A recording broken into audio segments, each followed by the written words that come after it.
गुरुर् साक्षात् परब्रह्म तस्मै श्री गुरुवे नमः.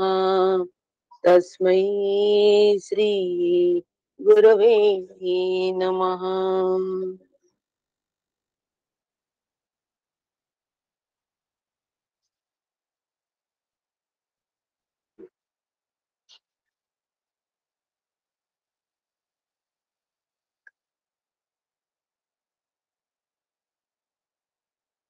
एक 2 मिनिटं फक्त जरा ऍडजस्ट करणं सुरू आहे.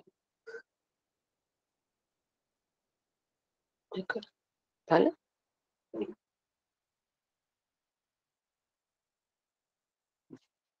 आता.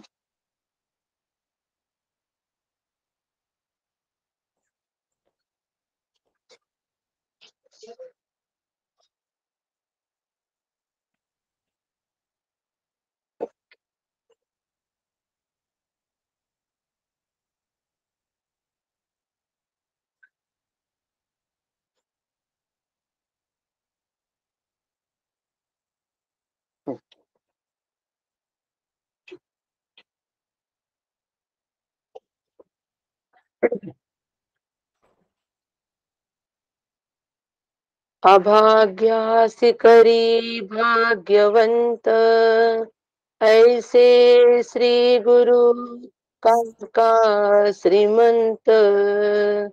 जीवत्वाची खंत स्वरूपी विराली. श्रीराम जीवनादेवा अर्थ, सद्गुरु का समर्थ. जीवत्वाचा अंत आत्मा रामी केला. श्रीराम समर्थ श्रीराम.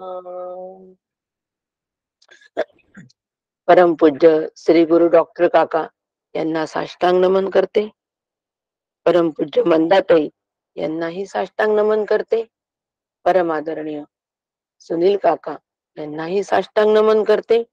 तसेच आजच्या गीता पठण करणाऱ्या आदरणीय वासंतीताई यांनाही मी साष्टांग नमन करते. आणि श्रोते, आपण जगदीशांची मूर्ती माझे प्रेरणास्थान म्हणून आपणालाही साष्टांग वंदन करते. श्रोते, आपण जगदीश मूर्ती श्रवणे बैसावे एकांती. स्थिर होईल माझी मती आपणा कृपा प्रसादे.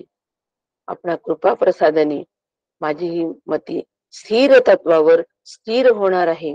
म्हणून पुनश्च आपणाला एकदा वंदन करते आणि आजच्या चिंतनाला प्रारंभ करते. चिंतनाचा विषय गीता. स्वाध्याय मंचावर आपणा सगळ्यांचे स्वागत करते. आणि स्वाध्याय मंचाला इतका उत्कृष्ट प्रतिसाद आपण लोक देत आहात.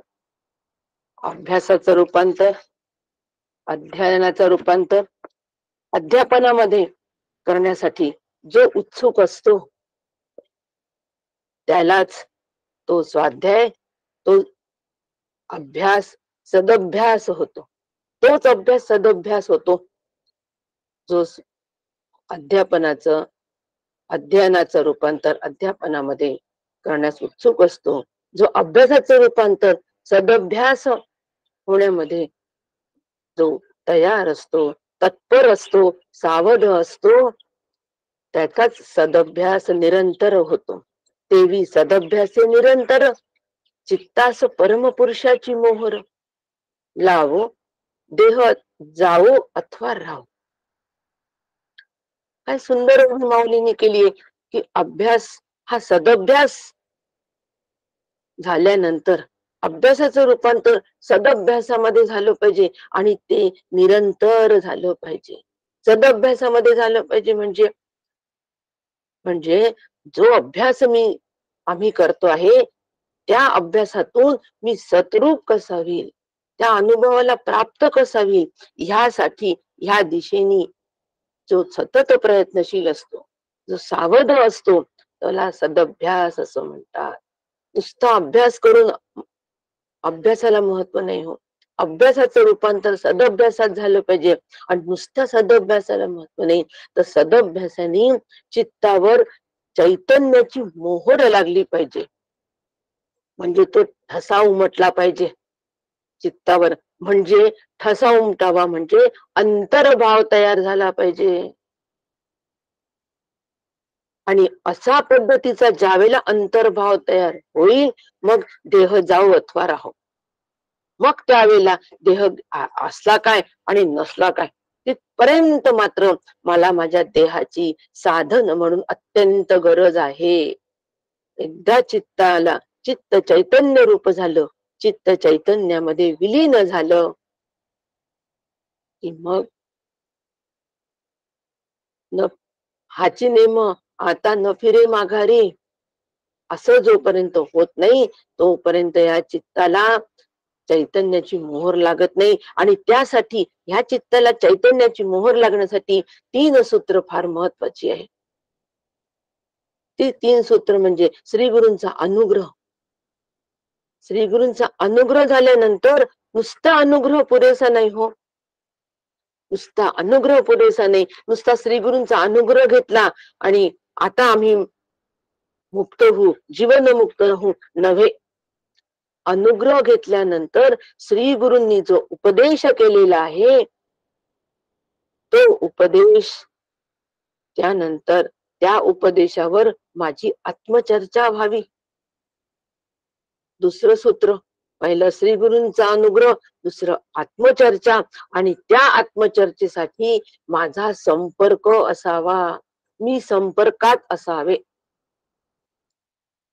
म्हणजे काय संपर्कात असावे म्हणजे काय?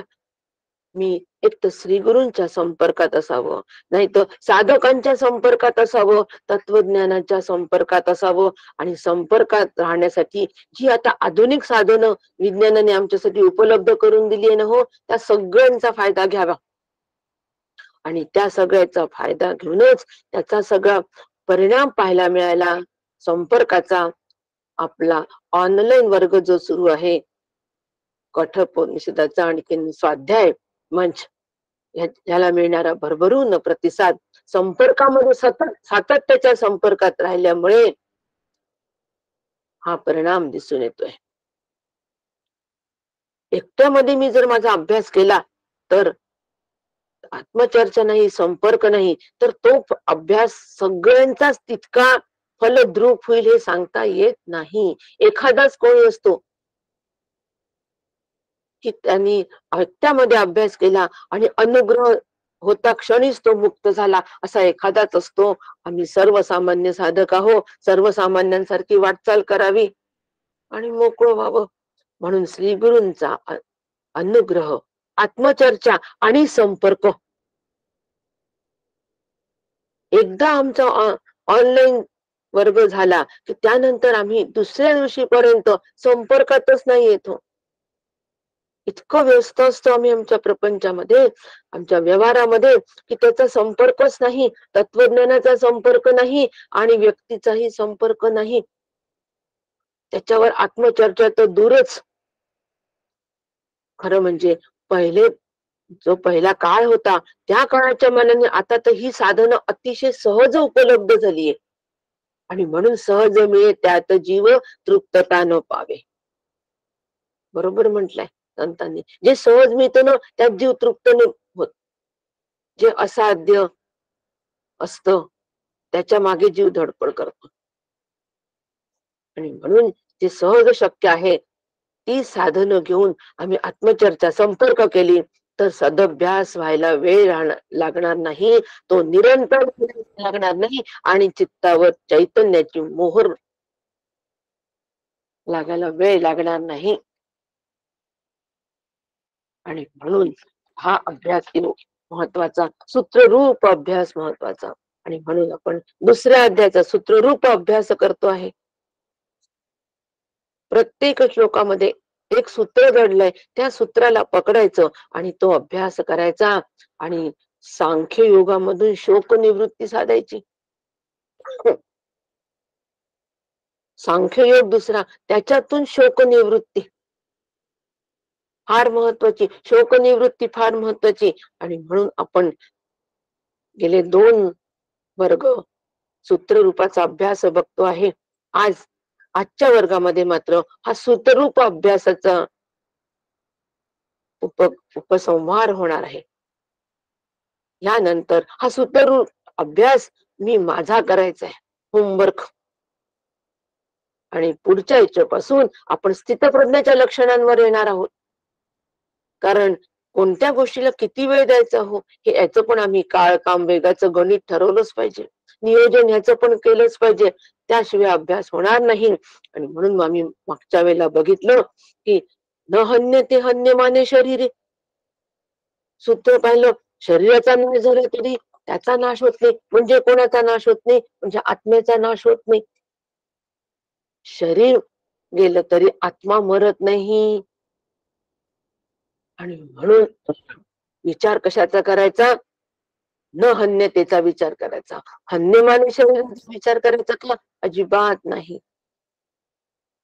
असा विचार केल्यानंतर भगवंत आम्हाला पुढचं सूत्र सांगतात आहे, कम घातयती हंती कम. पुढच्या श्लोकामधून हे सूत्र आम्हाला भगवंत आमच्या हाती देतात आहे की कम घातयती हंती कम. म्हणजे अर्जुना, जो पुरुष हा आत्म्याला अविनाशी, नित्य, जन्मरहित आणि अव्यय स्वरूपाचा जाणतो. नीट आहे का? खूप सुंदर असा हे सूत्र आहे. जो हे जाणतो तो पुरुष कोणाला मारेल आणि कोणाला मारण्यास प्रवृत्त करेल? जो ह्या आत्म्याला अविनाशी आहे म्हणतो, नित्य आहे म्हणतो, जन्मरहित आहे म्हणतो, अव्यय स्वरूपाचा आहे म्हणतो, तो खरंच कोणाला मारेल का आणि कोणाला मारण्यासाठी प्रवृत्त करेल का? असा प्रश्न भगवंतांनी विचारलेला आहे. आणि ह्या प्रश्नामध्येच या प्रश्नाचं उत्तर आहे. उत्तरही भगवंतानेच दिलेलं आहे. इथेच दिलंय. प्रश्न विचारण्यातच उत्तर दिलंय. काही मांडणी असते की नाही, की आम्ही प्रश्न विचारण्यामध्येच ते उत्तरही देऊन टाकतो. कसं?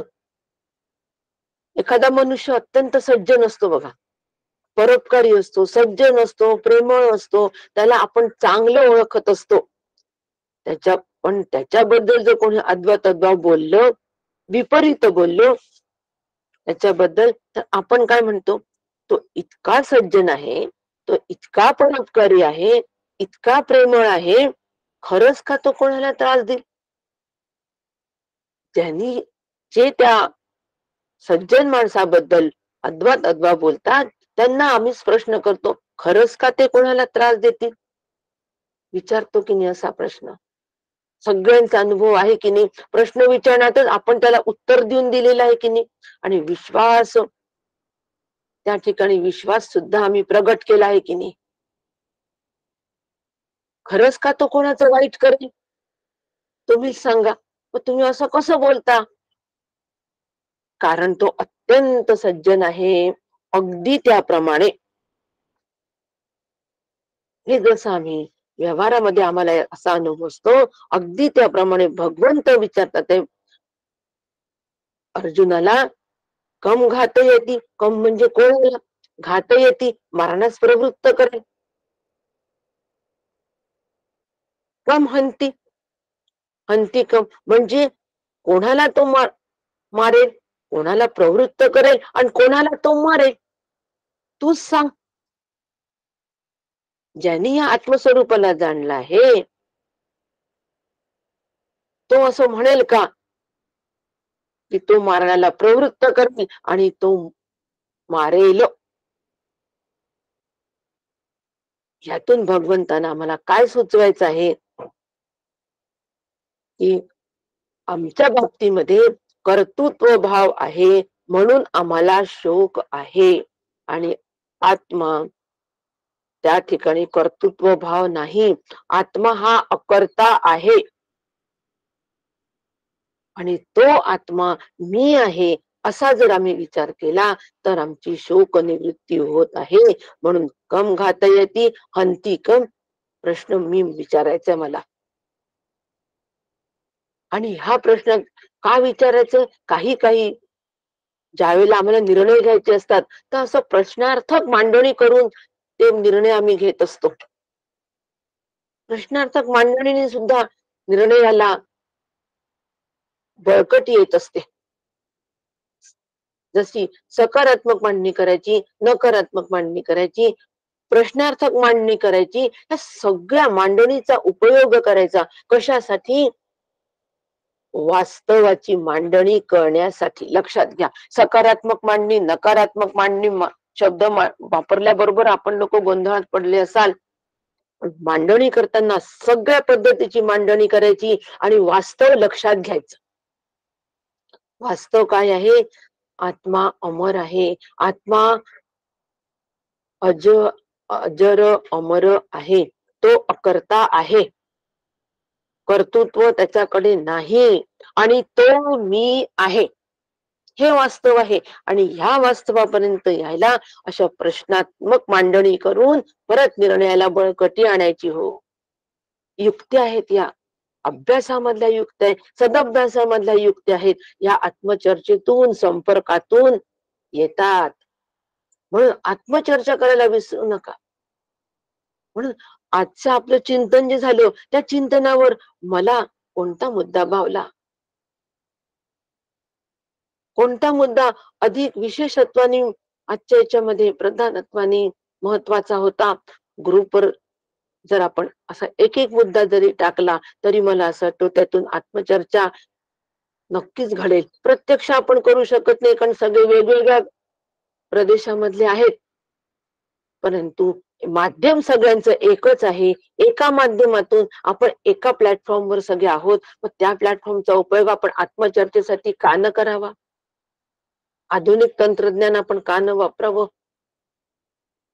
आणि आता शिबिराच्या निमित्ताने तिथे एकत्र जमतो आहे, त्यावेळेला प्रत्यक्ष आम्ही आत्मचर्चेला परत प्रवृत्त होतोय म्हणून आत्मचर्चेचा वेगळा वेळ आपण ठेवलेला आहे. म्हणून संपर्काची सगळी माध्यम नवीन आणि आत्मचर्चेची नवीन. आवडलेला, भावलेला मुद्दा, अपील झालेला मुद्दा जर ग्रुपवर टाकत गेलो तर निश्चित चर्चा घडून येईल आणि त्या चर्चेने अभ्यास, सदअभ्यास निरंतर राहील. एकट्यामध्ये अभ्यास होऊ शकत नाही. निरंतर अभ्यासासाठी ही सोय आहे आणि काकांनी पण याला संपूर्णपणे अनुमोदन दिलेलं आहे. आता प्रसंग परत सांगत नाही. आत्मचर्चेचा बरेचदा सांगून झालेला आहे. सांगायचं कारण एवढंच की असं प्रश्नात्मक मांडणी करायची आणि प्रश्न माझा मी मला विचारायचा. कम घातयती हंती कम. आणि अशा पद्धतीने प्रश्न माझा मी विचारला. आत्मा अविनाशी आहे, अज आहे, अव्यय आहे, त्याला झीज नाही, निर्विकार आहे आणि म्हणून तो कर्मरहित आहे. प्रश्न विचारायचा आणि मग त्याची संपूर्ण मांडणी करायची. चिंतन माझं मी करायचं. म्हणजे तो कर्मरहित आहे. म्हणजे काय हो? म्हणजे तो काहीच करत नाही. मग तो काहीच जर करत नाही तर करवीत पण नाही. जो काहीच करत नसतो ना, तो बाकीचे पण उपद्व्याप करत नसतो. जीवाचा स्वभाव आहे. काही करत नाही, पण तो करून खूप घेतो. एका ठिकाणी बसतो आणि तिथून ऑर्डर असं करा, तसं करा. अभ्यास करायचा असतो, सत्संग करायचा असतो, अनुग्रह घ्यायचा असतो, आत्मचर्चा करायची असते. एका ठिकाणी बसतो माझ्यासारखा आणि तिथून सांगतो. पण आत्मा काहीच करतही नाही आणि करवीत पण नाही. करून सुद्धा घेत नाही. हे विशेष. म्हणून जीवाच्या ह्या स्वभावातून आम्ही निघावं.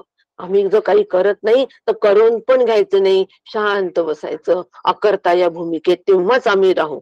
तोपर्यंत नाही. आम्ही स्वतः करत नाही. करून घेतो आणि मग म्हणतो आम्ही कोण करणारे? सगळं करणारा भगवंत. आम्ही काही करत नाही. आता आम्ही सगळं सोडलं. सगळं पाहतात तरुण पिढी. नाही. अर्धवट तुम्ही केलेला आहे. आम्ही अर्धवट करतो, पूर्ण करत नाही. आम्ही करत पण नाही आणि करवीत पण नाही. फार महत्वाचं आहे हो. कम घातयती हंती कम. मारण्यास प्रवृत्त करेल म्हणजे करून घेणं. कम घातयती, मरणाला प्रवृत्त करणार म्हणजे करून घेणं. हंतिकम म्हणजे मारणारा म्हणजे प्रत्यक्ष करणारा. म्हणजे करणं पण नाही आणि करून घेणं पण नाही, हे या श्लोकामधून आम्हाला भगवंताला सांगायचं आहे. भगवंतानी अर्जुनाला सांगितल्यामुळे त्या सापेक्ष इथे तशी शब्दांची मांडणी केली आहे. कम घातयती हंतिकम. पण ह्याच्यातून आम्ही काय समजून घ्यायचं? काहीच करत नाही आणि करवीत पण नाही. हसते नाही, परहसते नाही. आम्ही फार हसते परहस्तेच्या मागे असतो. आम्ही स्वतः करत नाही, पण परहस्ते बरोबर करून घेतो. युक्त्या प्रयुक्त्याने बरोबर आम्ही आमचा मतलब साधून घेतो आणि काहीच केलं नाही या आविर्भावामध्ये असतो. म्हणून आत्म्याच्या बाबतीत ते शक्य नाही. म्हणून मी पण काहीच करीत नाही आणि करवीत पण नाही. या भूमिकेमध्ये जेव्हा आम्ही येऊ, भूमिका कळायला कठीण जाते. या झोन मध्ये आम्ही ज्या वेळेला येऊ, आमचं अंतःकरण ज्या वेळेला ह्या भूमिकेमध्ये राहील, त्याच वेळेला आम्ही अकर्ता या भूमिकेमध्ये राहू. आणि अकर्ता मध्ये ज्यावेळेला आमचा अकर्ता हा निर्णय होऊन जाईल, त्यावेळेला शोक नावाची गोष्ट त्या ठिकाणी राहणार नाही. कर्तृत्व नावाची गोष्ट संपून जाईल. कर्तृत्व संपलं की भोक्तृत्व संपलंच. मग त्या ठिकाणी फक्त आनंदमय तत्व शिल्लक राहतं आणि ते मी आहे. किती महत्वाचा प्रश्न आहे. कोणाला विचारायचा आहे? भगवंतानी अर्जुनाला विचारलेला आहे. या ठिकाणी हा प्रश्न मला विचारायचा आहे. कम घातयती हंतिकम. आणि अशा पद्धतीने जे मग ते आनंदमय तत्व शिल्लक आहे ते मी आहे असा निर्णय घ्यायचा. पण व्यावहारिक सत्तेमध्ये जीव म्हणून मला जे करायचं आहे ना, ते परमोच्च कौशल्य मी प्राप्त करून घेतलंच पाहिजे. पण आत्मदेव हा निर्णय असावा. व्यवहार कसा करायचा? कौशल्यपूर्वक व्यवहार करायचा. त्यात कुठेच त्रुटी ठेवायची नाही. संपूर्ण कर्तृत्ववान राहून कर्तृत्व करायचं. पण आतमध्ये निर्णय मात्र मी अकर्ता आहे. मी काही करत नाही, मी करून पण घेत नाही. कारण मी कसं आहे? अज आहे, अव्यय आहे, निर्विकार आहे. सूत्रात्मक सूत्र लक्षात ठेवलं की संपूर्णपणे त्याच्या मागचं तत्वज्ञान आपोआप आमच्या आचरणात येतं. लक्षात राहत नाही. लक्षात ठेवणं हा भाग नाहीये इथे. या स्वाध्याय मंचामधला भाग आचरणाशी आहे. प्रत्येक श्लोकाचा माझं आचरण मी होतंय की नाही, सूत्ररूपाने माझं आचरण होतंय की नाही, पूर्ण अध्यायाचं सूत्ररूपाने आचरण, श्लोकाचं सूत्ररूपाने आचरण. आणि म्हणून आपण प्रत्येक अध्यायाचा सारांश याच्यासाठी घेतोय. आणि असं अध्ययन ज्या वेळेला होईल तेव्हा सदभ्यास निरंतर होईल आणि चित्तावर चैतन्याची मोहर लागेल म्हणजे अंतर्भाव तयार होईल. आणि असा अंतर्भाव जोपर्यंत तयार होत नाही तोपर्यंत शोक निवृत्ती नाही. नुसत्या शब्दांनी शोक निवृत्ती होणार नाही. शब्दांचं रूपांतर भावामध्ये होणं फार गरजेचं आहे. अंतःकरणाचा भाव माझा शाश्वत भाव झाला पाहिजे. शाश्वतावर ते अंतःकरण स्थिर झालं पाहिजे. तेव्हाच मी शाश्वत रूप होईल, तोपर्यंत नाही. म्हणून जीवाचा पहिला भाव जन्म आहे. लक्षात घ्यायचं. जीवाचा पहिला भाव काय आहे? जन्म आहे. दुसरा भाव जीवन जगणं आहे आणि तिसरा म्हणजे अंतिम भाव मरण आहे. जीवाचे 3 भाव असतात. जगणं, जीवन जगणं, जन्म, जगणं आणि मरण. हे 3 भाव जीवाचे असतात आणि या 3 भावामध्ये हा जीव सतत रेंगाळत रमत असतो, रंगत असतो. या तीन भावामध्ये हा जीव रमत रेंगाळत रंगत असतो. आणि शेवटी हाती काय येतं? हाती काहीही येत नाही. शोक दुःख एवढंच येतो.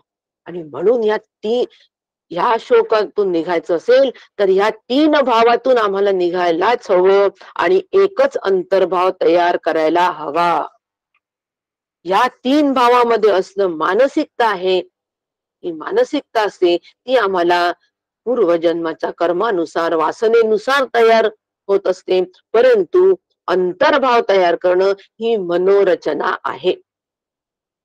आणि ही मनोरचना मला तयार करायची आहे. कशाच्या माध्यमातून? स्वाध्याय मंचाच्या माध्यमातून. कशाच्या माध्यमातून? उपनिषदांच्या श्रवणाच्या माध्यमातून. तो अभ्यास सदभ्यास व्हावा आणि निरंतर व्हावा. तेव्हाच त्या चित्तावर चैतन्याची मोहोर म्हणजे अंतर्भाव, शाश्वताचा अंतर्भाव तयार होईल. आणि असा भाव जेव्हा तयार होईल ते तत्व अविनाशी आहे. मरणरहित असा जो भाव आहे ते तत्व जे आहे ते अविनाशी मी आहे. आत्मा नित्य आहे.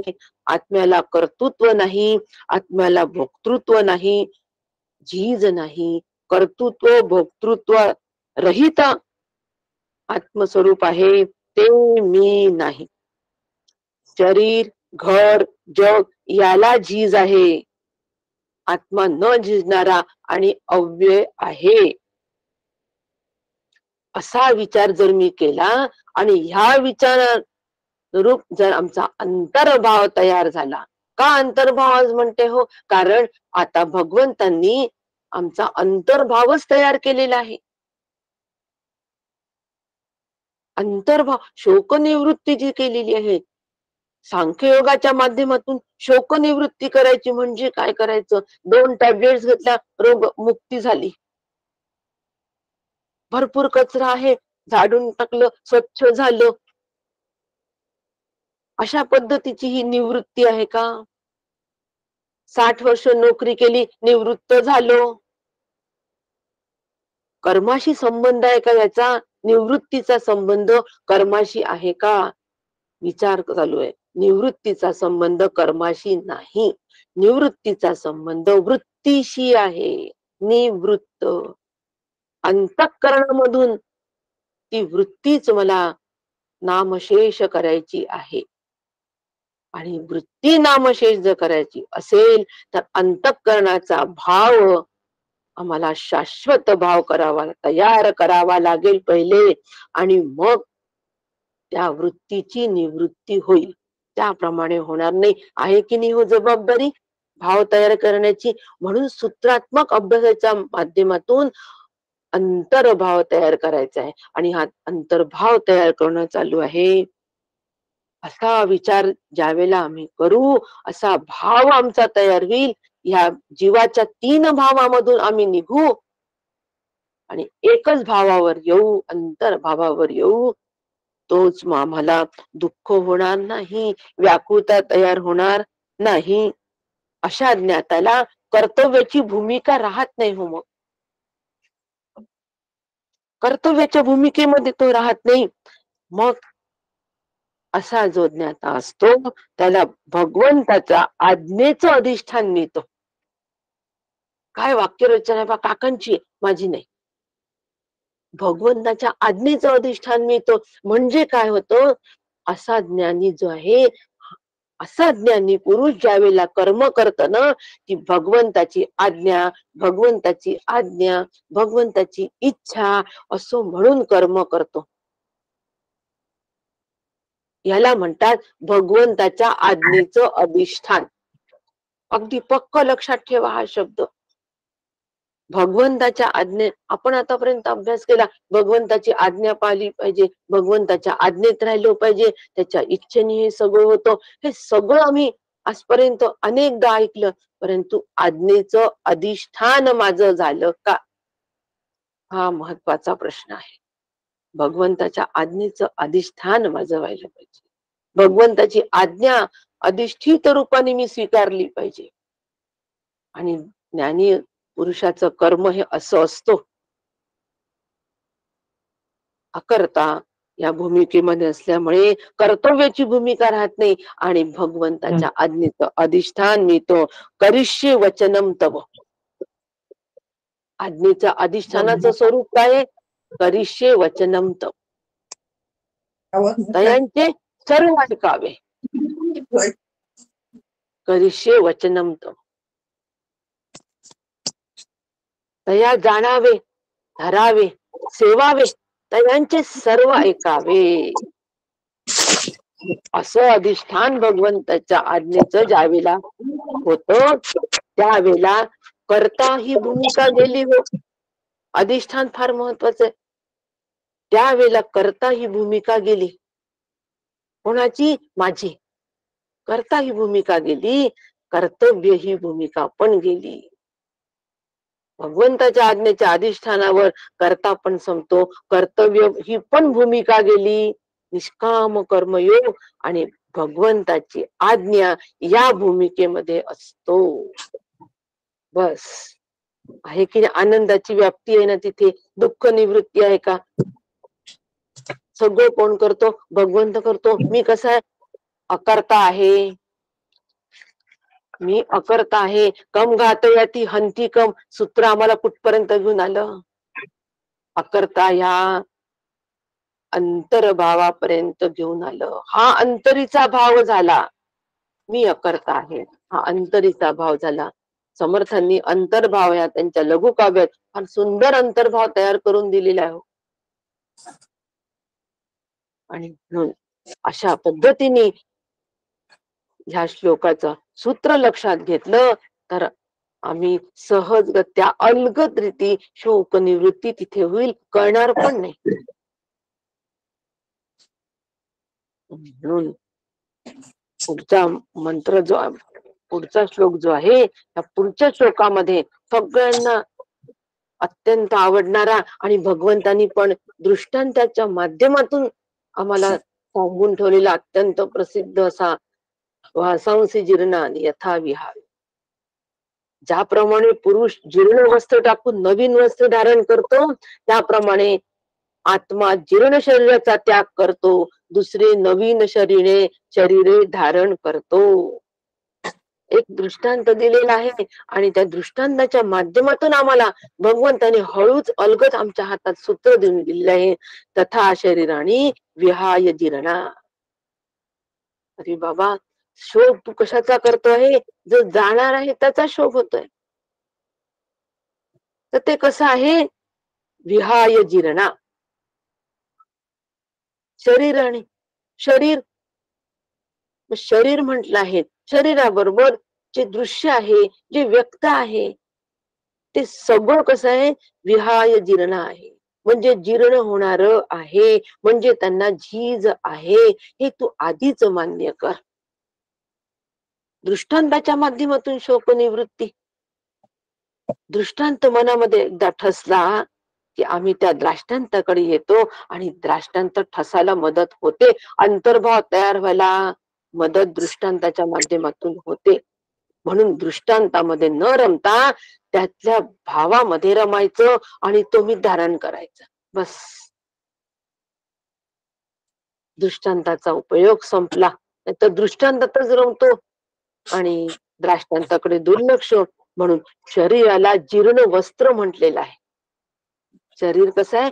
जीर्ण वस्त्र आहे. चदरिया झिनी रे झिनी. काळाच्या ओघात हे जीर्ण होणारच आहे. वस्त्र जीर्ण झाल्यानंतर जसं बदलतं तसंच शरीर पण बदलावं लागतं.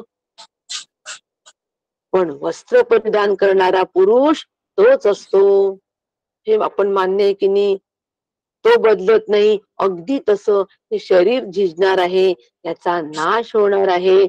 जीवात्मा नवीन शरीर धारण करणार आहे, पण आत्मा जो उत्तम पुरुष आहे, आम्हाला जीवात्म्याची कक्षा ओलांडायची आहे. नाही तर जीवात्मा नवीन शरीर धारण करतो, मग आम्हाला हे शरीर गेले तर कशाचं दुःख व्हायला पाहिजे, आम्ही तर नवीन शरीर घेणारच आहे. इथे थांबायचं नाही, याच्या पुढे जायचंय, उत्तम पुरुषापर्यंत पोहोचायचंय.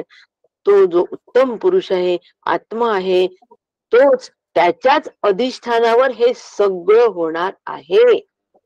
इथे यायचंय.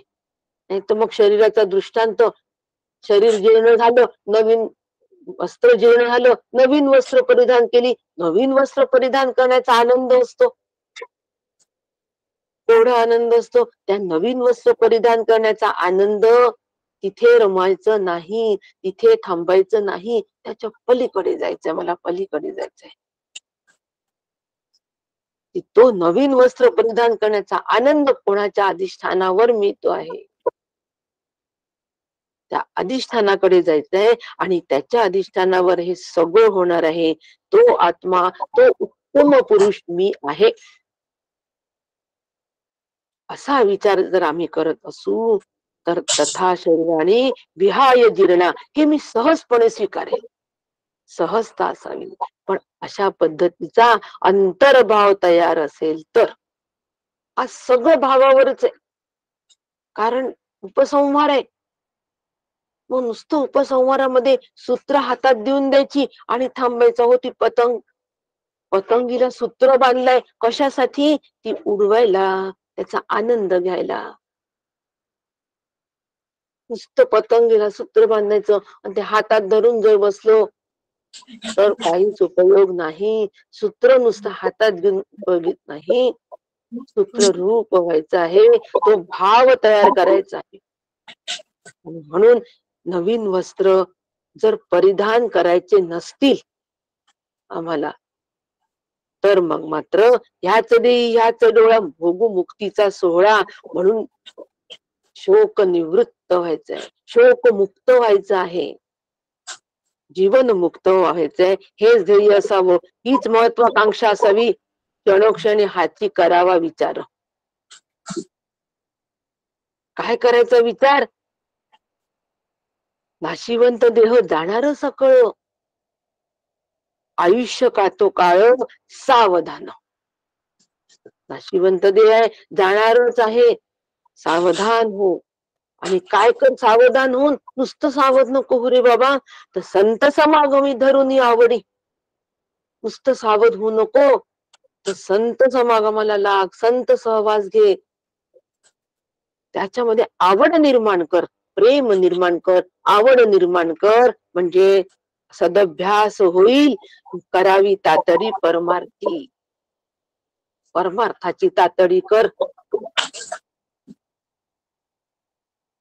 आणि असं जोपर्यंत आम्ही करत नाही तोपर्यंत अभ्यासाचं रूपांतर सदाभ्यासामध्ये नाही, सदभ्यास निरंतर नाही, निरंतर नाही म्हणून चित्ताला चैतन्याची मोहर नाही. म्हणून अंतर्भाव अशा पद्धतीने जोपर्यंत तयार होत नाही तोपर्यंत शोक मुक्ती नाही, दुःख मुक्ती नाही, जीवन मुक्ती नाही.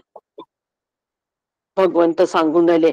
म्हणून महत्वाकांक्षा ही उत्तुंग असावी, त्यासाठी साधना, त्यासाठी अभ्यास. म्हणून परमार्थ आमचा अभ्यास हा शुभेच्छा पुरता नसावा, शुभेच्छा पुरता आमचा परमार्थ नसावा. शुभेच्छा पुरताच येतो आम्हाला. शुभेच्छा म्हणजे शुभ इच्छा, त्याला आपण काय म्हणतो, प्रचलित शब्द बेस्ट विशेष. बेस्ट विशेष हे इथे कुठेच येत नाही.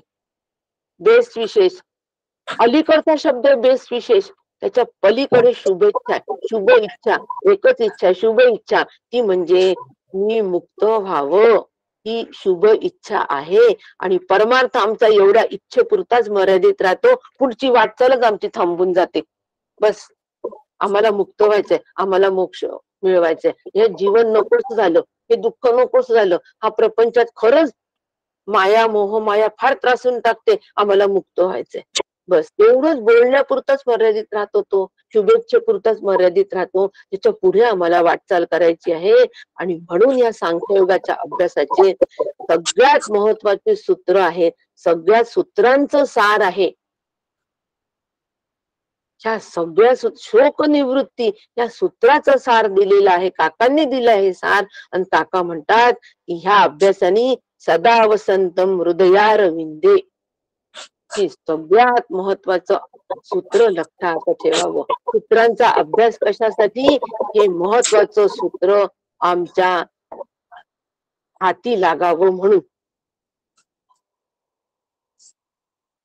म्हणून हा अभ्यास सूत्रात्मक अभ्यास असावा. अखंड चित्ताची प्रसन्नता, हृदयामध्ये वसंत ऋतू सदा फुललेला असावा. सगळ्यात महत्वाचं सूत्र आहे. आणि हे सगळ्यात महत्वाचं सूत्र तोपर्यंत आमच्या हाती लागत नाही, तोपर्यंत एकही सूत्रांनी आमचा भाव तयार होणे नाही. आतापर्यंत जेवढी सूत्र सांगितली आणि याच्यानंतर पण भगवंत जी सांगतात ते 30व्या श्लोकापर्यंत, त्या सगळ्यांचं महत्वाचं सार सदा वसंतम आहे. म्हणून हा वसंत ऋतू माझ्या हृदयामध्ये फुललेला असावा, असा माझा साधक म्हणून हट्ट असावा. खूप बारकाईने ऐकावा मुद्दा, काकांचाच आहे. असा माझा साधक म्हणून हट्ट असावा, नुसता हट्ट नसावा, आग्रह असावा. आणि आग्रह पण नसावा नुसता, तर आग्रहाचं रूपांतर निश्चयामध्ये असावं. हट्ट, आग्रह, निश्चय, ह्या 3 गोष्टी माझ्याकडून, साधकाकडून व्हायलाच हव्या तदभ्यास होण्यासाठी. हट्ट असावा, आग्रह असावा, निश्चय असावा. हट्ट असेल तर ती गोष्ट आपण मिळवतो की नाही? आहे हट्ट आहे माझा. काय हट्ट आहे? की मला 2 कोटी मिळाले पाहिजे. हट्ट, 2 कोटी मिळाले पाहिजे, हट्ट आहे. या हट्टासाठी आम्ही प्रयत्न करतो, आग्रह करतो आणि मिळवतो. आता मिळवलेली गोष्ट जी आहे, ती मिळवलेली गोष्ट टिकली पाहिजे, हा आग्रह असावा. मिळालेली वस्तू टिकवण्याचा आग्रह असावा. आता मिळवण्याचा आग्रह आमचा थांबला पाहिजे, तो हट्ट झाला. म्हणजे मिळवल्यानंतर तो टिकण्याचा आग्रह असावा. आग्रह कशासाठी करायचा हेही महत्वाचं आहे. हो, फार महत्वाचं आहे. हट्ट कशासाठी करायचा हेही महत्वाचं आहे. आणि असा वाटेल ते झालं तरी माझ्या प्रसन्नतेला धक्का लागणार नाही, हा आग्रह असावा. मी प्रसन्न राहीन, मी प्रसन्नता मिळवीन, हा हट्ट असावा.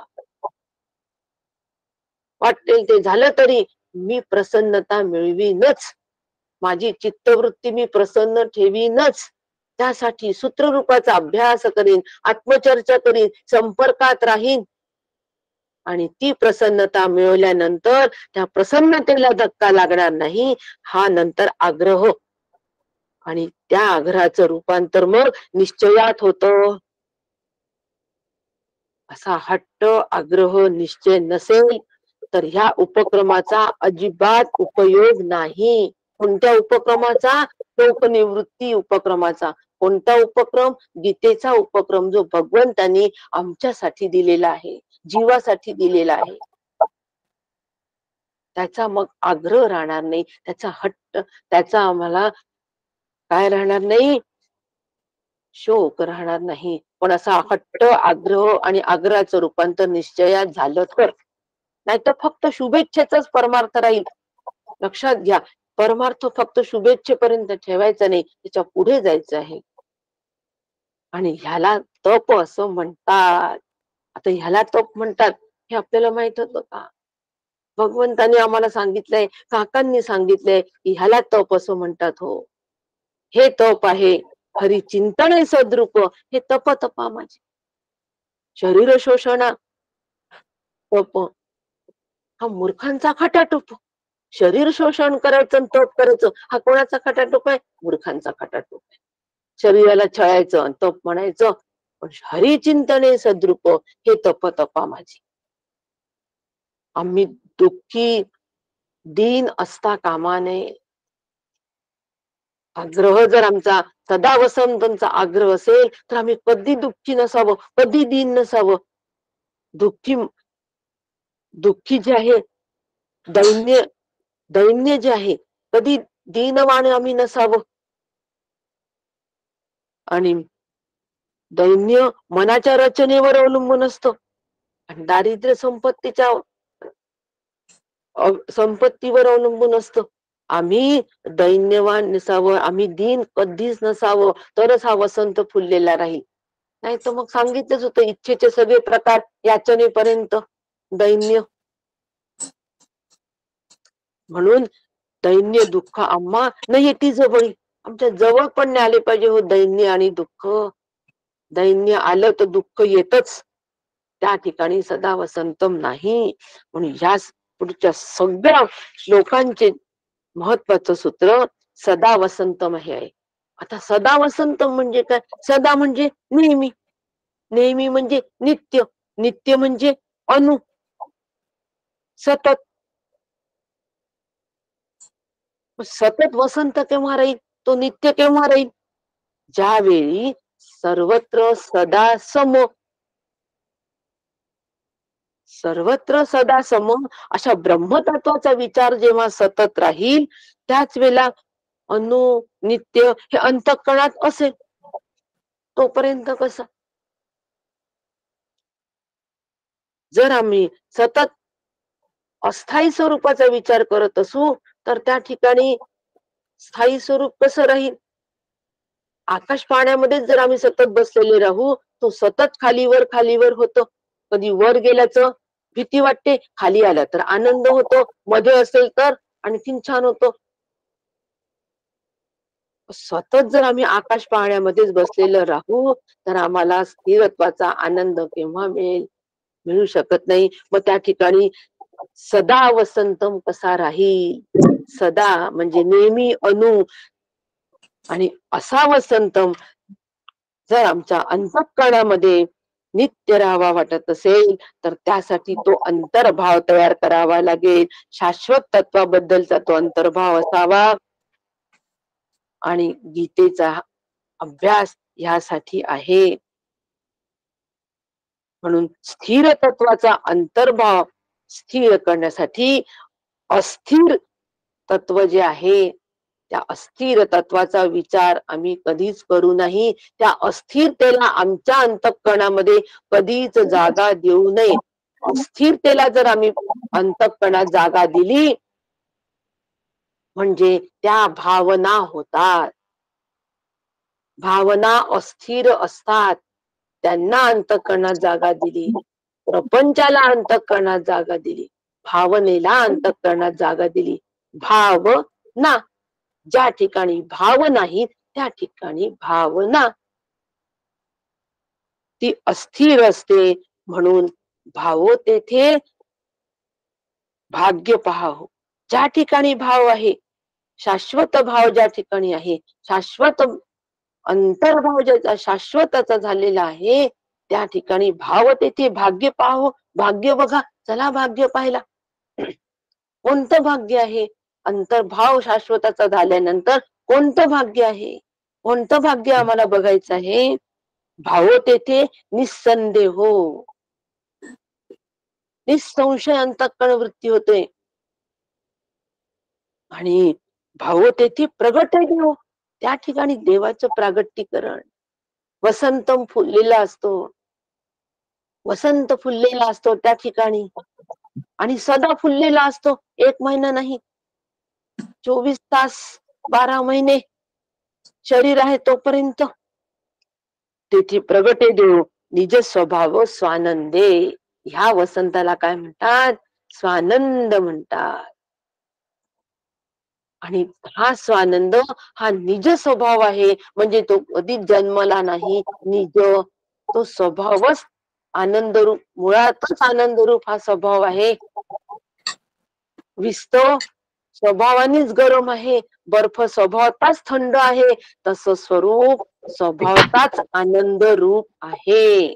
आनंद हाच मूळ स्वभाव आहे. कोणाचा? माझा.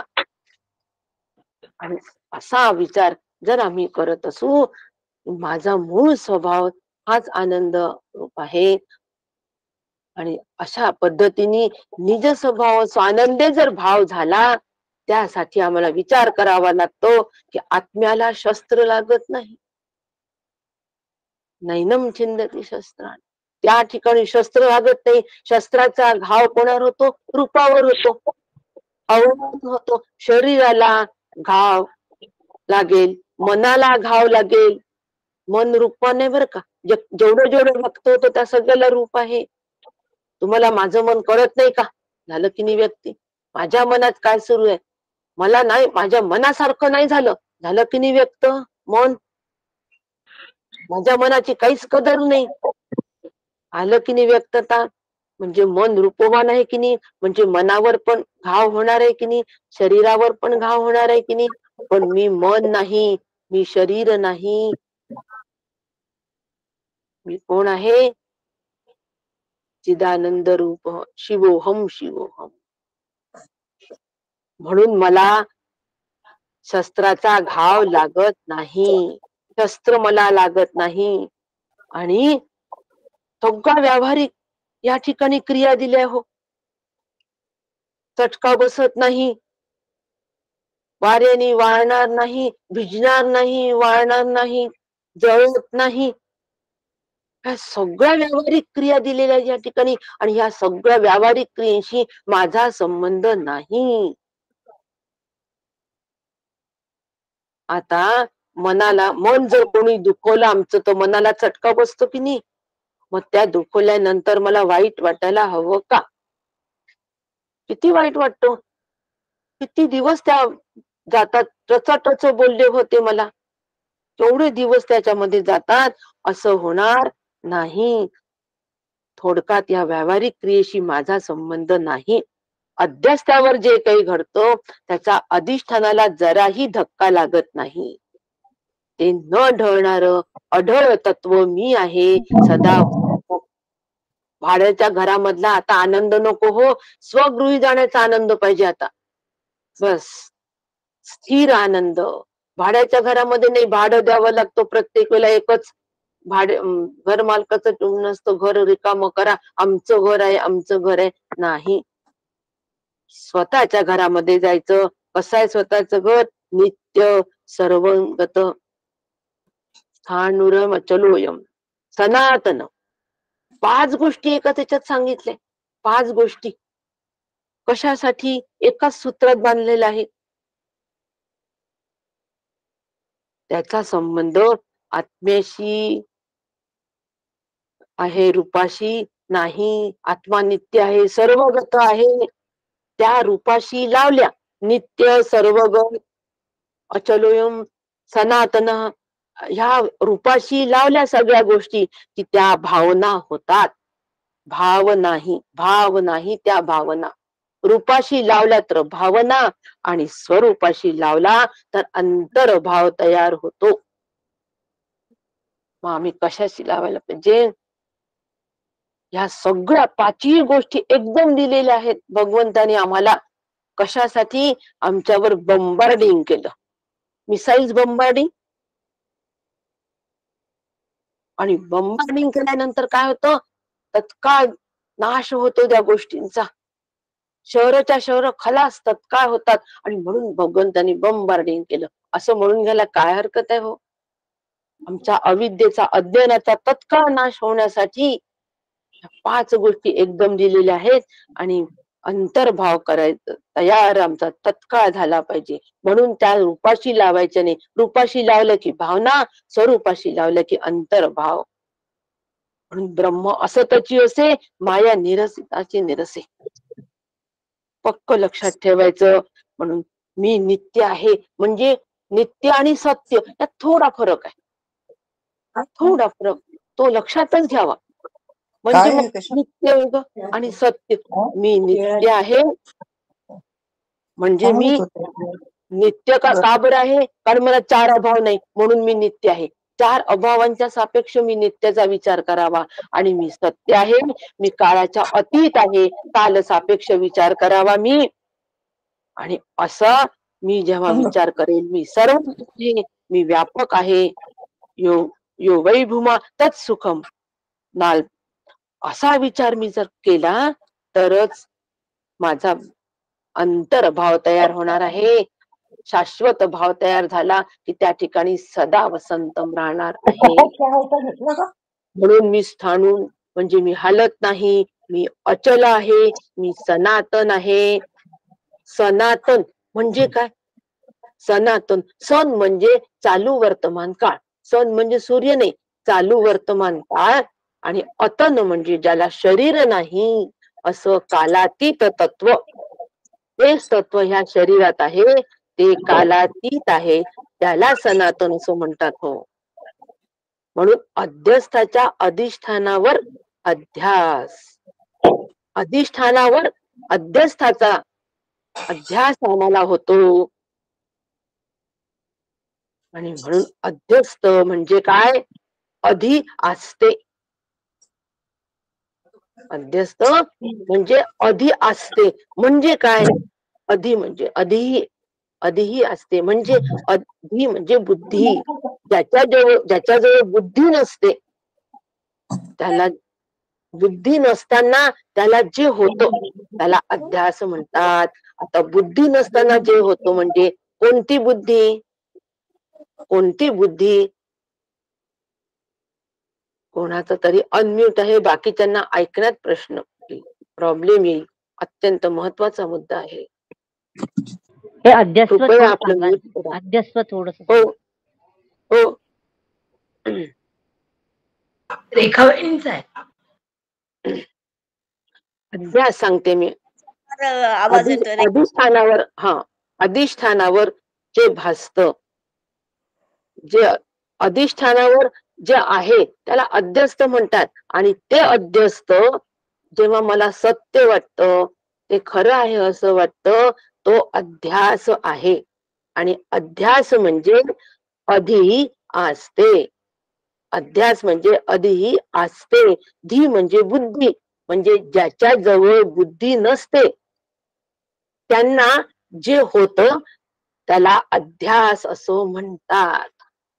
ज्यांच्याजवळ बुद्धी, मग आम्ही निर्बुद्ध आहोत सगळे, काय म्हणायचं? निर्बुद्ध नाहीये, बुद्धी सगळ्यांजवळ आहे, पण जी बुद्धी असायला हवी ती नसते. मग कोणती बुद्धी? श्रेष्ठ बुद्धी. कालच दासबोधामध्ये श्रेष्ठ अंतरात्मा निरूपण झालं. त्या अंतर्गत श्रेष्ठ बुद्धी म्हणजे काय त्याच सविस्तर निरूपण झालेलं आहे काल. आज सांगत नाही. ज्यांच्या जवळ श्रेष्ठ बुद्धी नसते म्हणजे श्रेष्ठ एकच गोष्ट आहे, ब्रह्मतत्व. ब्रह्मतत्वाचा विचार करण्याची बुद्धी, ती श्रेष्ठ बुद्धी ज्यांच्या जवळ नसते, ती बुद्धी श्रेष्ठ तत्वाला पोचलेली नसते. मग अशा बुद्धीला जे होतं, जे दिसतं, जे वाटतं ते सगळं सत्य वाटतं, तो सगळा भ्रम असतो, त्याला अध्यास असं म्हणतात. म्हणून श्रेष्ठ तत्वाची बुद्धी, अंतर्भाव आमचा श्रेष्ठ हवा, तरच सदा वसंतम राहील त्या ठिकाणी. हा सगळ्या पूर्ण श्लोकांचा पुढचा उद्देश आहे. आणि अशा पद्धतीची श्रेष्ठ बुद्धी मी कमवावी, अभ्यास करून, गीतेचा अभ्यास करून कमवावी, दासबोधाचा अभ्यास करून कमवावी, उपनिषदांचा अभ्यास करून श्रेष्ठ बुद्धी तयार करावी. असलेली बुद्धी श्रेष्ठ तत्वापर्यंत घेऊन जावी, म्हणजे अध्यास होणार नाही. आणि अध्यास संपला म्हणजे शोक निवृत्त तिथेच होईल, तिथेच. याला अभ्यास असं म्हणतात. हो, याला सदभ्यास म्हणतात. हा निरंतर असावा. आणि म्हणून निरंतर अभ्यास करण्यासाठी भगवंत म्हणतात आहे, नानु सोची तू महर्षी, तू शोक करू नकोस रे. कारण शोक जर तू केला तर तिथे सदा वसंतम असणार नाही. आणि म्हणून सदा वसंतांसाठी श्रेष्ठ बुद्धी असावी. श्रेष्ठ बुद्धीने विचार करावा. आत्मा निरवळ आहे, अव्यक्त आहे. तो अव्यक्त आहे. कसा अव्यक्त आहे? सुनील काकांनी नगरला फार सुंदर घेतला विषय. सगळ्यांनी आपण रेकॉर्ड ऐकलंच असेल.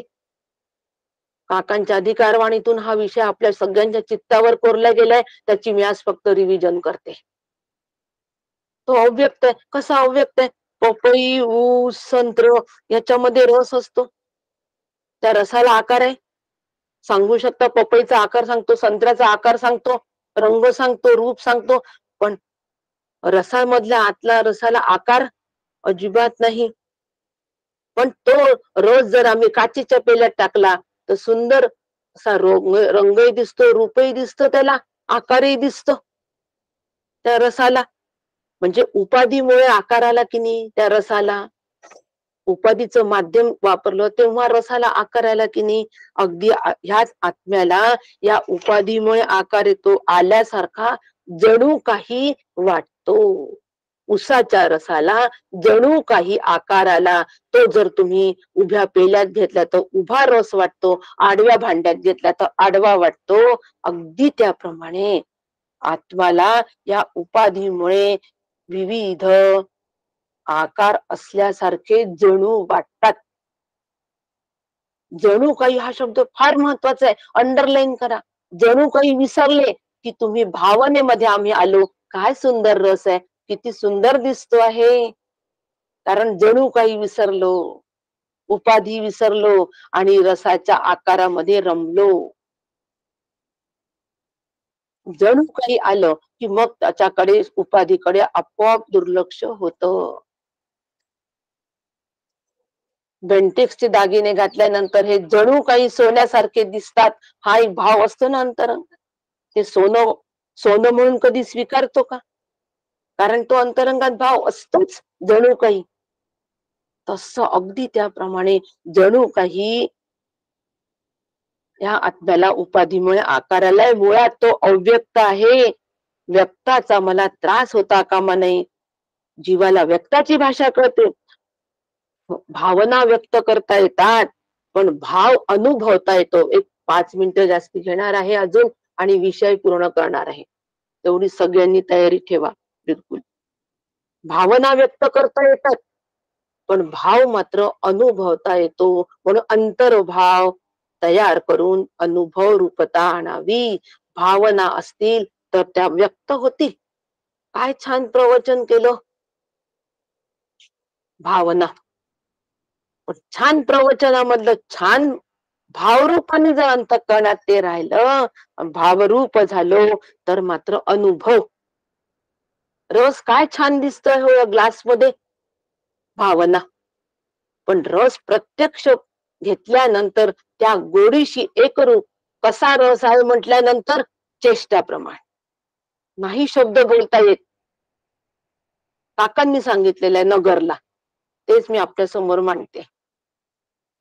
म्हणजे भावना व्यक्त केल्या तर अडकलो, त्या व्यक्त करता येतात. भाव मात्र भावासाठी व्यक्त करायला काही नसतो, कारण भाव हा अव्यक्ताबद्दलचा असल्यामुळे तो व्यक्त करता येत नाही. तिथे फक्त चेष्टा प्रमाण त्यातल्या त्यात. म्हणून अनुभवण्यामध्ये गोडी गोडी अनुभवायची आहे मला. म्हणून आत्मा अचिंत्य आहे, तो विचार करता येत नाही. फक्त विचार केला तर मनाच्या चिंध्या उडतील आमच्या, म्हणून विचार करायचा.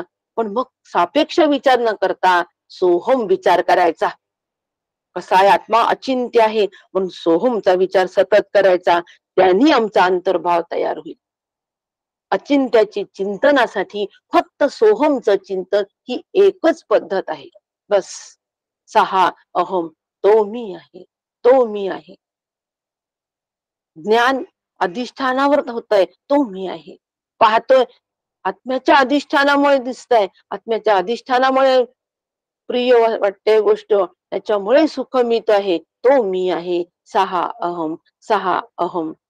एवढं एकच चिंतन आम्हाला अचिंत्यापर्यंत घेऊन जातं.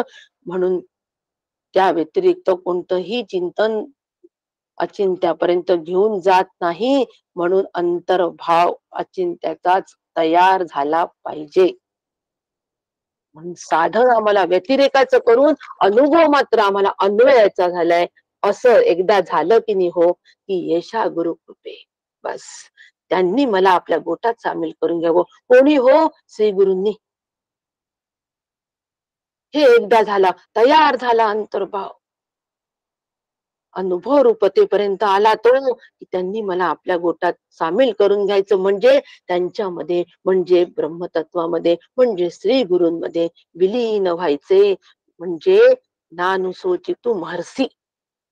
ह्या स्थितीला येऊ अनुभव घेणारा शिल्लक राहत नाही. शोक निवृत्ती.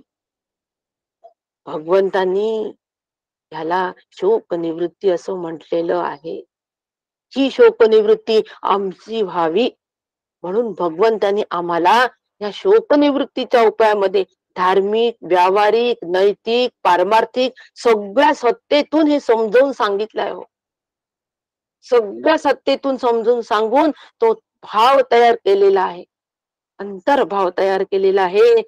तस्मात परिहार्यर्थ. अपरिहार्य गोष्टी होणारच आहे, त्या टाळता येणार नाही. टाळण्याचा प्रयत्न पण करू नये, असा विचार सुद्धा टाळण्याचा करू नये, तेव्हाच तो सदा वसंतम राहील. म्हणून विचार नेहमी करावा की अशा पद्धतीचं आत्मतत्व कसं आहे, आश्चर्यवत आहे. हे आश्चर्य आहे आणि म्हणून या आश्चर्यवत असं हे आत्मतत्व जे आहे आश्चर्यवत, या आश्चर्याच्या झोन मध्ये जे आश्चर्य हे तत्व आहे, हे आश्चर्यत्व आम्हाला नाहीसे करायचं आहे. आश्चर्यत्व आता आमच्यासाठी राहिलं नाही पाहिजे. आश्चर्य आमच्यासाठी राहता कामा नये. 4 आश्चर्य दिले ना, सांगत नाही आता, परंतु याच्यातला एवढाच विचार महत्वाचा सांगते की ह्या आश्चर्याच्या झोन मध्ये मी राहता कामा नाही. त्याच्या पलीकडे मी जावं, मीच ते आश्चर्य होऊन राहावं. बस इथे सदा वसंतम राहील. अशा पद्धतीने आश्चर्यत्व नाहीच झालं की सदा वसंतम त्या ठिकाणी राहील. त्या ठिकाणी शोक निवृत्ती राहील. त्या ठिकाणी चित्ताला परम चैतन्याची मोहर लागेल. अशी मोहर लागली की देह जाओ अथवा राहो, त्याचं आम्हाला शोक करण्याचं कारण राहणार नाही. याला शोक निवृत्ती असं म्हणतात. आणि अशी शोक निवृत्ती आपण श्री गुरूंच्या कृपेने सगळे जण अनुभवू अशी श्री गुरूंच्या चरणी प्रार्थना करते. आणि आजच्या या शोक निवृत्ती विषयाला इथे या ठिकाणी हा विषय पूर्ण झाला अशी घोषणा करते. पुढच्या शुक्रवारपासून आपण स्थितप्रज्ञांची लक्षणं ह्याचा अभ्यास करू, स्वाध्याय करू आणि तो सदभ्यास निरंतर करू. राम कृष्ण हरी. रामकृष्ण हरी. रामकृष्ण हरी. रामकृष्ण हरी. रामकृष्ण हरी काकू. रामकृष्ण हरी काकू. रामकृष्ण हरी. रामकृष्ण हरी. रामकृष्ण हरी. रामकृष्ण हरी ताई. नमस्कार. रामकृष्ण नमस्कार. रामकृष्ण हरी काकू. अंजलीताईंचा हे भोपटकर नाही का, त्यांचा परिचय करून द्यायचा फक्त राहायला. वासंती गीता तरी वाचन झालं केलं ना. त्यांचं पाला म्हणून नाही केलं. रामकृष्ण हरी काकू. रामकृष्ण हरी. रामकृष्ण हरी. नमस्कार. नमस्कार. नमस्कार उषाताई. नमस्कार रेखावाणी. नमस्कार. रामकृष्ण हरी काकू. रामकृष्ण हरी. रामकृष्ण हरी. रामकृष्ण हरी. रामकृष्ण हरी. रामकृष्ण हरी. रामकृष्ण हरी. रामकृष्ण हरी. रामकृष्ण हरी. उषाताई. रामकृष्ण रामकृष्ण हरी. रामकृष्ण. रामकृष्ण हरी. रामकृष्ण हरी. पुष्पाताई. पुष्पाताई. रामकृष्ण हरी. रामकृष्ण हरी. रामकृष्ण हरी भाभी. रामकृष्ण हरी. प्रणाम प्रणाम प्रणाम. पुष्पा प्रणाम. कल्पना प्रणाम. रामकृष्ण हरी काकू. रामकृष्ण हरी. रामकृष्ण हरी. रामकृष्ण हरी काकू. रामकृष्ण हरी. रामकृष्ण हरी. हा रश्मी पंकज. रामकृष्ण हरी. रामकृष्ण. रामकृष्ण हरी. रामकृष्ण हरी. रामकृष्ण हरी काकू. रामकृष्ण हरी. रामकृष्ण हरी. रामकृष्ण हरी. ताई शैलाताई. रामकृष्ण हरी. रामकृष्ण. रामकृष्ण हरी काकू. नमस्कार करते. रामकृष्ण हरी बेटा. रामकृष्ण हरी. रामकृष्ण हरी काकू. काकू स्वीटी. हा राजेश. रामकृष्ण हरी. नमस्कार करतो. हो, येतो. रामकृष्ण हरी काकू. रामकृष्ण हरी. संगीता रामकृष्ण हरी. राम रामकृष्ण हरी आंटी. रामकृष्ण हरी.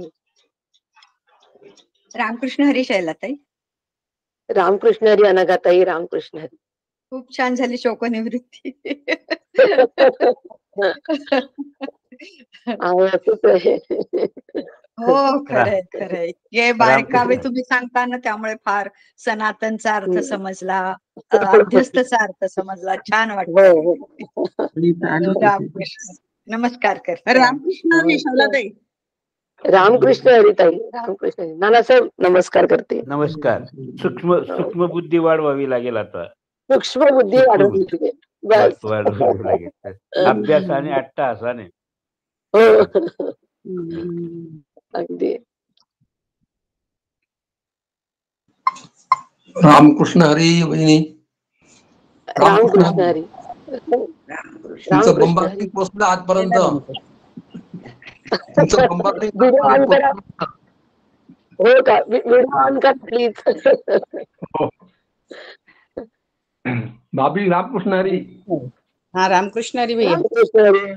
रामकृष्ण हरी भैया. रामकृष्ण हरी शैला. हा रामकृष्ण हरी. तातर साहेब रामकृष्ण हरी. बापू साहेब रामकृष्ण हरी. रामकृष्ण हरी. रामकृष्ण हरी बापू साहेब. रामकृष्ण हरी बापू साहेब. नमस्कार कर. रामकृष्ण हरी माऊली. रामकृष्ण हरी वासंती. मला एक विचारायचं, हे सगळं घडत असताना आत्म्याचं साक्षीत्व पण नसतं का? काय आत्म्याचं साक्षीत्व पण नसतं का म्हटलं? म्हणजे साक्षी भावानी पण आत्मा काहीच बघत नाही. नाही नाही नाही. साक्षीत्व हे साधन आहे. तो साक्षीरूप होऊन राहतो. तिथपर्यंत जायचंय. साक्षीत्व करता करता साक्षीरूप व्हायचं. हा बस. मग तिथे साक्षीत्व एकदा झालो की तिथे साक्षीत्व पण नसतं. काहीच नसतं तिथे. एकही तरंग नाही. शांत फक्त आहे आहे एवढीच एक अनुभूती. बस. तिथे काहीच नसतं. एकही तरंग नसतो. छान प्रश्न आहे. नाही तेच मला वाटलं. मग तो म्हटलं काही करत नाही पण साक्षीत्वानी तरी बघतो का? नाही नाही अजिबात नाही.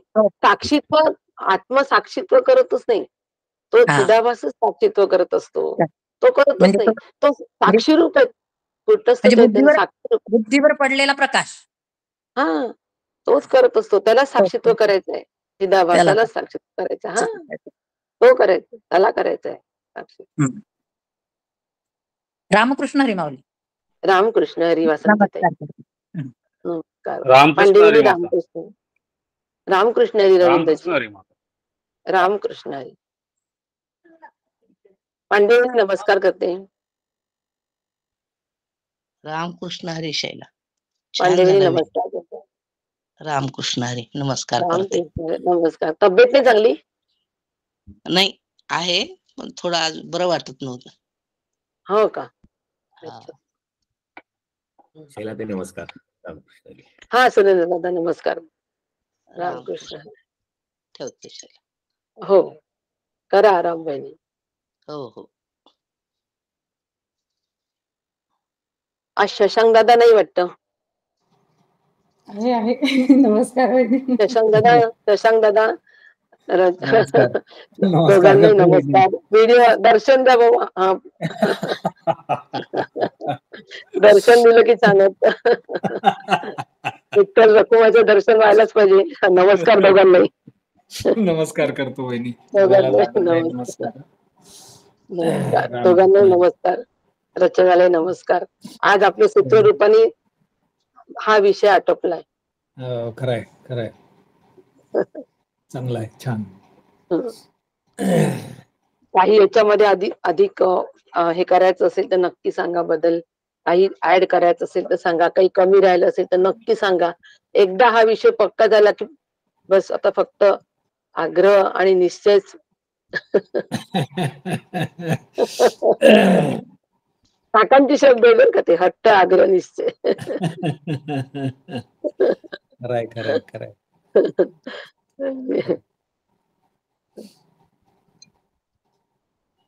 आता खऱ्या अर्थानं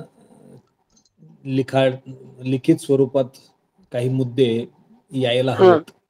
हा मी आज केलंय परत तर आवाहन. आज तुम्ही म्हणालात त्या की त्या अनुषंगाने काही मुद्दे आले हो तर किमान पक्षी किती आपल्याला अजून त्यात भर घालण्याची गरज आहे त्याचा हो अंदाज घेता येतो. मग तोपर्यंत अंदाज नाही घ्या. हो घेता येत अंदाज. नाही घेता येत तोपर्यंत.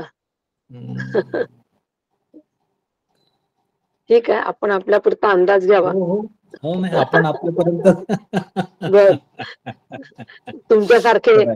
तुमच्यासारखे असे छान अभ्यासू असले मार्गदर्शक असले की अंदाज घ्यायला मला सोपं जातं, म्हणून मी आवर्जून तुम्ही हा का बघते.